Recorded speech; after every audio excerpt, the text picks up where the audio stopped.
Coming up on Headline News, Trump's plan to send even more troops to the U.S. border for the migrant caravan.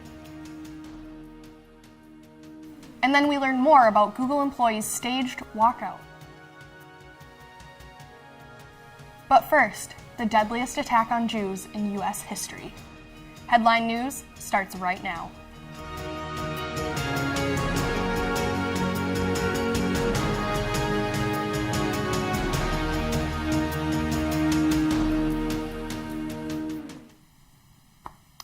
Hi, I'm Maya Christensen reporting this week's top news stories. Thanks for joining.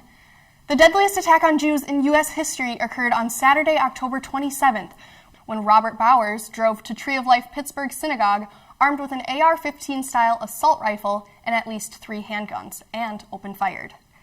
Bowers killed 11 Jewish worshippers who ranged in age from 54 to 97.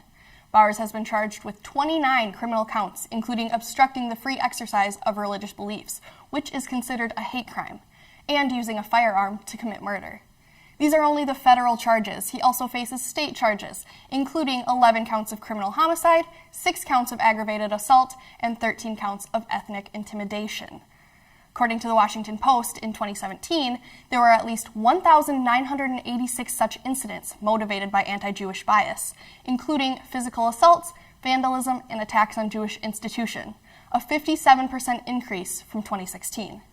Attorney General Jeff Sessions said the alleged crimes are incomprehensibly evil and utterly repugnant to the values of this nation. Therefore, this case is not only important to the victims and their loved ones, but to the city of Pittsburgh and the entire nation. In an update on our country's national security, Trump has stated he could send up to 15,000 troops to the U.S.-Mexico border in response to the migrant caravan. This would surpass the number of soldiers currently stationed in Afghanistan.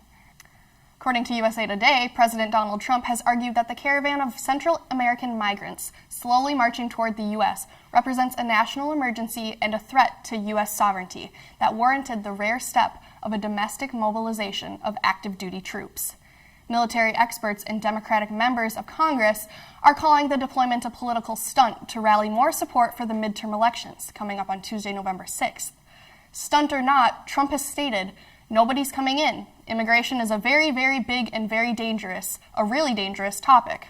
We're not going to allow people to enter our country who do not have the well-being of our country in mind." Lastly, Google employees staged a walkout today, November 1st, in response to the company's handling of senior executives accused of sexual misconduct. The walkout occurred in Google offices around the world, including Singapore, Dublin, London, and Tokyo. The New York Times reported that protest organizers expected more than 1,500 employees to participate in the walkout. The reasoning for the walkout was in response to a New York Times article, which revealed that 2 senior executive Google employees had been paid tens of millions of dollars in exit packages, despite being accused of sexual misconduct.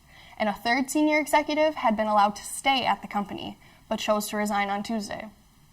Google's chief executive, Sundar Pichai, told NBC News he supported the employees' walkout and stated, "Employees have raised constructive ideas for how we can improve our policies and our processes going forward.